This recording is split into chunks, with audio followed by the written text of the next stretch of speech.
I think Mike is able to process in a way where if that's what you give him, that's what he'll take. He'll play boring ball with you. He'll push the ball downfield if he has to, and he'll make very good decisions with the football, and he'll make them quick. He made the easy look easy, and that's I thought he did a really good job with that. All right, look, Jim, that was Robert Saleh yesterday. Jets are now 7-4. Mike White, who comes in, like Mike White's first game, whenever his first game is with the Jets, it's always something big. It's always something gaudy that gets people's attention. Did the same thing last year before he fell off a bit. But Mike White has a way of making an entrance and replacing Zach Wilson and looking like he's a franchise quarterback. But this was a disaster scenario. If we're being real now, for Zach Wilson, what he's supposed to say is, hey, I'm rooting for the team. Whether I'm starting or not, I'm rooting for the team. And if Mike does well, we all eat. But let's be realistic. That's his job. It makes him look worse. I know different matchups, different opponent, what the degree of difficulty changes. Bears versus the Patriots the week before, but still, this doesn't look good for Zach Wilson. Do you think that he'll be the Jets quarterback going forward? If you had to guess, this time next year, who's the Jets quarterback, Zach Wilson or Mike White? Well, first of all, I think we have to frame it correctly, like where you said, different week, different opponents. The Zach Wilson decision wasn't made solely based on the Patriots loss. It was based on how he had played in previous weeks as well. So despite the fact that they were winning, he had not played well. And he's a great poster player for this thing about wins or a quarterback. Quarterbacks are their greatness is decided on their one-loss record. I've never believed in that, good or bad. I do. Right? I do. No, I don't. So then when Zach Wilson was what, 5-1? Let me push back though. Well, you do believe in it because you just talked about Jimmy Garoppolo. You used that whole argument with Jimmy Garoppolo. Hey, they won. He wins. So you do believe in that stat. No, I don't. What I said Jimmy Garoppolo is not a great quarterback. I said he does what they need for them to win, which is different from he is a rising tide that can lift the performance of players around him. Very different. So with Zach Wilson, again, what I'm saying is when he had the one loss, what was he, 4-1 or 5-1 or whatever as a starter? It wasn't because Zach Wilson lost to the Patriots. Yeah. Right. I'm saying prior to that, they were getting by despite him, not because of him. Big difference. And so one of the things I love about this situation is, especially coming off to say the Jeff Saturday situation that we talked about and meritocracy and earning what you get and whatnot. I love that Robert Saleh said, I don't care that you were the number 2 pick in the draft, right? I have a larger responsibility here to the other 52 players in this locker room. And when you watched that game yesterday, what did you see? Based on the body language, the emotion, the energy, the spirit of those players, those other 52 players, they responded to Mike White, right? And that is more telling than anything. So from me, I think Mike White is going to be your quarterback going into the offseason. And depending on what they do, we could either have him as the starter going into 2023, or we can have Robert Saleh saying, you know what, we're going to open this up for a competition.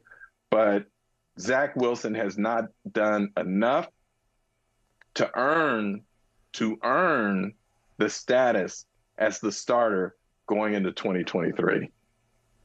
Yeah, I agree with you. I just want to, I agree that he has not played well despite the win-loss record. So 5-2 as a starter, you're right. 5-1 going into that Patriots game, they lose it. They have 2 net yards in the second half, which is just embarrassing. He throws for 77 yards.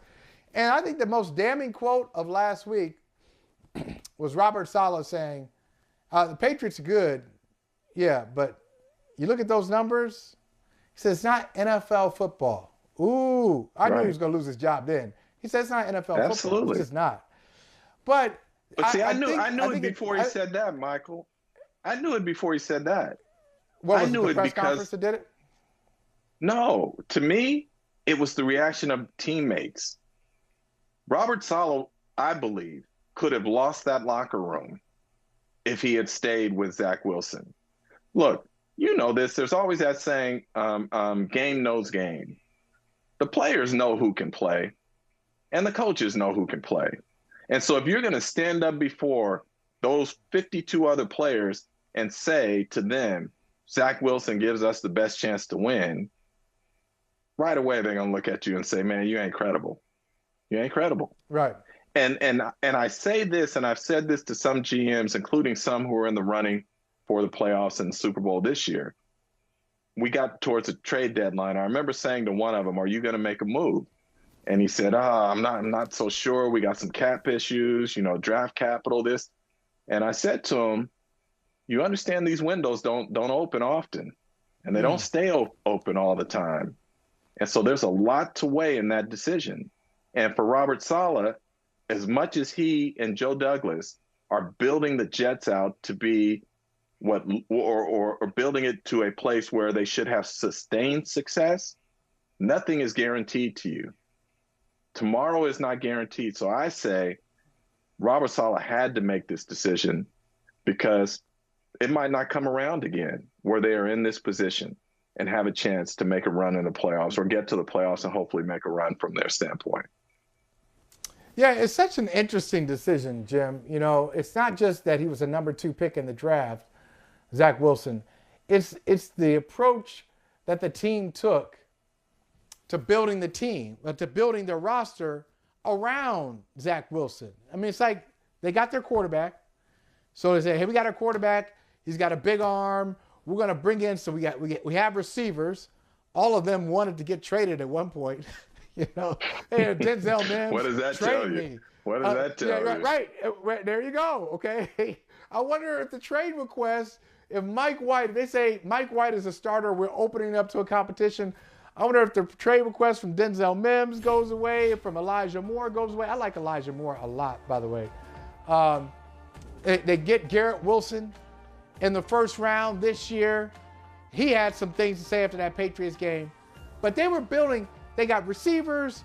They moved back into the draft, the same draft as Zach Wilson. They go get Vera Tucker, the guard from USC, to protect him. Everything they were doing seemed to be Zach Wilson-centric. And now, right. I'm sorry, Jim. Robert Saleh can say whatever he wants. I believe in Zach Wilson. I believe in Zach Wilson more than he does. I think it's over. Oh, my God. I think it's over there. Over there. Thank you. I thought, not for his career. I thought you were. No. Agreed. I thought you were going to tell me you believe in Zach Wilson coming back next year as the starter. Oh, no, not there. Not there. Oh, yeah. I think it's over there, because not only did they say we need to reset him. They say, hey, we got to reset Zach Wilson. Okay, that'd be fine. My man was inactive for the game. Right. No, you didn't lose your job. You got demoted like 2 slots down. You're not the backup. You're an observer. And hockey, you know what they do in hockey? When you got that status, they're like, hey, go watch in the press box. And the press box in hockey is far from the team bench. Okay, it's far. It's usually like 7, 8 levels up. You got to take the elevator to get there. You can't just be like hanging out. No. So he is almost not a member of the team on game days. And for them to have this performance like this, they're right back. They got themselves out of last place. So they're 7-4 now. Right in the thick of things. A game behind Buffalo and Miami. They have wins over both of those teams, Buffalo and the Dolphins. They've been restored. They feel like, ooh, we got some life here. We got some juice. But that's my point. These windows don't always open or stay open. So you have to take advantage when the opportunity presents itself, within reason. I'm not saying you go do stupid things, but within reason. When you have an opportunity, and in this case, it costs you nothing to make the change at quarterback. But look at how much you gained from making that move in terms of what it has done for everyone else in that locker room. Hey, thanks for watching Brother from Another on YouTube. Make sure you hit subscribe before you leave, and be sure to watch us 3 to 5 p.m. Eastern Time on Peacock. Appreciate you.